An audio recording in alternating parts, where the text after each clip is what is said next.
So I landed in Kotzebue. This is where I was going to leave the nice security of Alaskan Airlines and go into the Bering Air, which is close to the Bering Sea. So you're like going to this little small airplane. Now I figure they're not going to have those nice carts for me. So this is where I'm really stressing. I'm going to go from like one building to another building. I don't think the airport in Kotzebue is like all the other airports I've been to that's indoors. So I'm going to have to go outdoors from one building to another, which I have no idea where it's at, and move my 2 boxes of paint, and my one big suitcase that's 30-some pounds, and my roller bag, and my shopping bag, and my backpack, and somehow find Bering Air from Alaska Air, and hopefully they'll take all my luggage in their little tiny plane to Buckland. And I think when I get to Buckland, I'm going to kiss that muddy dirt. The what? The muddy dirt of Buckland Airport, if I will make it there. And so it's now about 8:30 when we land in Kotzebue. That is at night? Morning. Morning. And my flight is supposed to be at 10:45 or something. Or 10.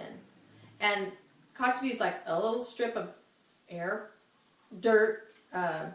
No, actually it's not dirt. They have a real runway, but all around is just water. It's really weird. Water everywhere, and then runways. And so I get off of the plane, and I'm like, I don't know. I figure I'll just have to carry my 48-pound box one at a time to wherever I'm going. You know, I'm just like, Lord, I don't know what I'm gonna do. And I get off the plane, and I come into this small room, it's the size of your front room here, and there's some chairs, and then this little tiny window where the luggage comes out, and against the wall is a dolly. It's like a red dolly, and it said Bering Air.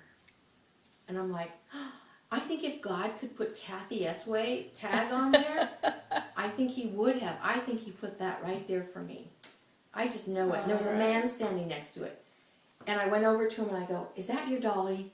And he goes, no. I go, it's mine. And I plopped that rolling bag right on it and stood there and waited for our luggage to come out that little tiny window. And I just stuck one big box after another, and I just put the paint, 35-pound bag, and my roller bag, and shopping bag, and then I'm like, I can't tip this thing.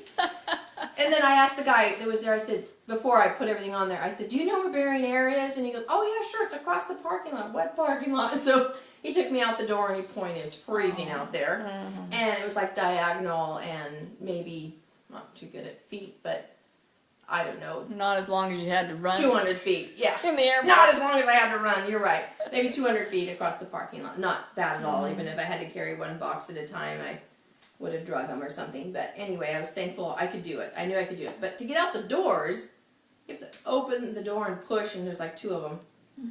Nothing like nice and I'll do it for you automatic doors. So here I am, the guide already left, and nobody was really around, and I had to tip this dolly with all this weight on it, and every time I went to tip, they'd fall forward. And so I look around, there's a guy not too far from me, and I said, excuse me, would you just help me for a second? And he turns around and got this beard, and he goes, with a French-Canadian accent, I don't speak English, you know. And it's like, oh great, that's okay. I just motioned for him, just come on over here, you know, like this, and I pointed the dolly, and I just push, and he goes, okay, you know. So he pushed it, and I held it and tipped it, and I grabbed it, and I didn't even ask him to help me with the doors at that point. I don't think he wanted to leave his belongings, but I just opened the door and held it with one hand, 150 pounds. Oh no! I'm like, I really need the chiropractor now. But anyways, I got out the doors and across the parking lot with all that weight, and then into the other airport room, which wasn't very big either. So I get in there, and I plop the dolly down and all this stuff to the desk that looks like this little hole that you put your luggage in. I thought, I've made it. I can't believe I've made it. So I get there, and I said, she says, you know, can I help you? And I said, well, I'm here for the flight, you know, and I gave her my name, and she says, I don't have you down for the flight. And she says, there's no room for you. Oh no. It's all booked up, and someone just called, and they took the last seat. So you're on the waiting list, or what they call Standby. Standby. Is this bearing air? Bearing air, going to Buckland. The what? That goes to Buckland. And I said, well, I made a reservation like a month ago. And so, well, you're not on the list. Really snotty to me. And so I went and sat down, and I'm like, what am I going to do now?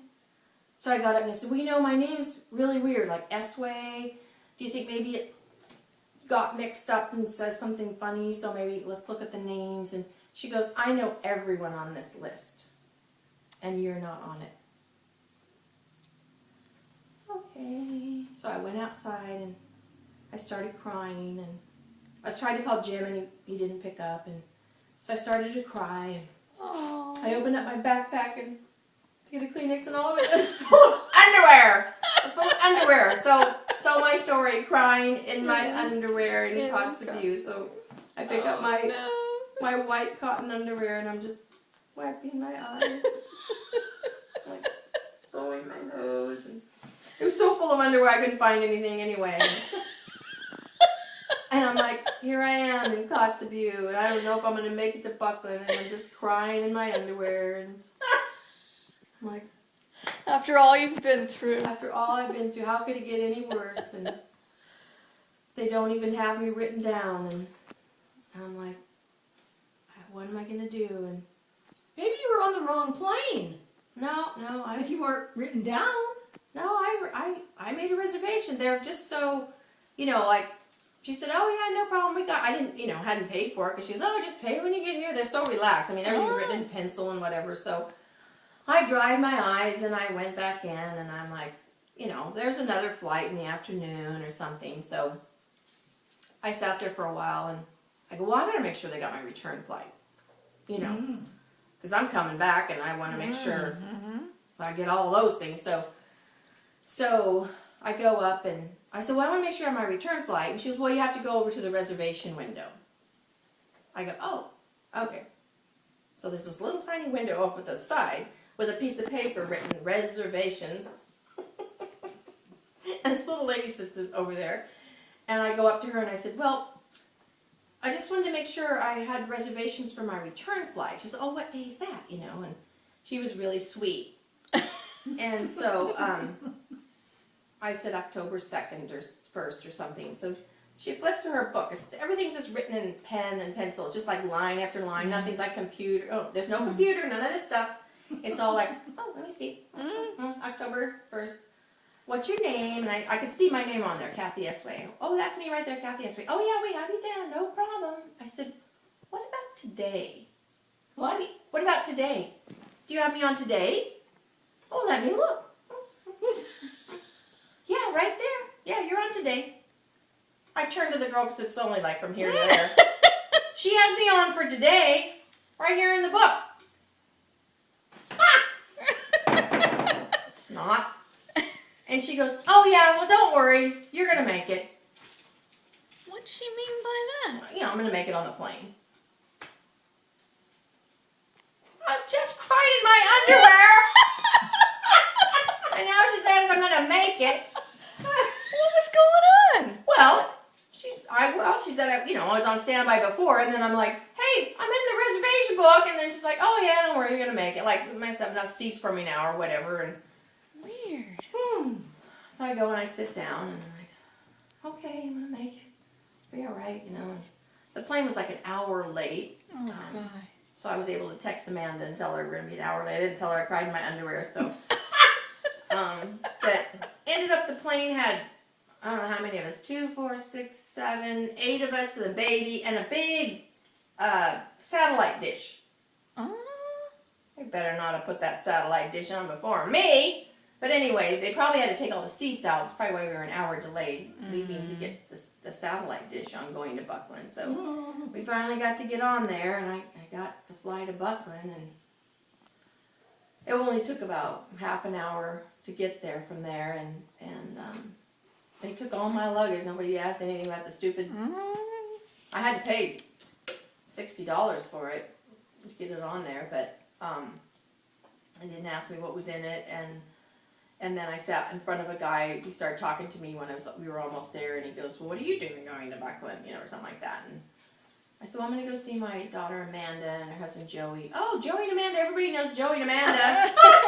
He gave me the whole history of Buckland. It was named after some guy from California, a professor or something that came to Buckland. So I made it there. We landed. There was snow on the runway. Oh my. We landed at this other little village. I don't remember the name of it, but there's the ocean in front of it, this little strip of houses, and this little runway, and some musk ox were out eating near the runway. The what? They're called musk oxen, and they got these funny little horns, and they look like buffalo, and snow on that runway. So I gotta land on one runway with snow, and we get up, and there's another runway with snow and Buckland. Oh dear. Amanda and Joey were standing there waving, and it was really great to land and get there. I was so thankful. Did you kiss the ground?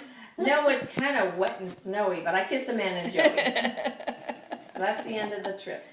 Oh Oh, boy. yeah, And did you have any problems story. getting back? No problems getting back. But I ate a Big Mac when I got to Anchorage because I didn't get any burger at all. I had to eat moose and caribou, so I ate a Big Mac. I wouldn't in mind Anchorage. eating deer meat, but I wouldn't eat moose meat. It wasn't bad, actually. It's probably the same thing. And you checked in all your luggage on the way I back. checked everything. I didn't carry anything but my backpack. And how did your cinnamon roll turn out? Yeah, I ate it, when did I eat it? I must have eaten it, I don't even remember when I ate it, but I did eat it somewhere. Did you have anything to eat with it? Probably No. a Coke. Well, that's a good story, I tell you. Never fails. You always have good stories. Everything happens to me. Yeah.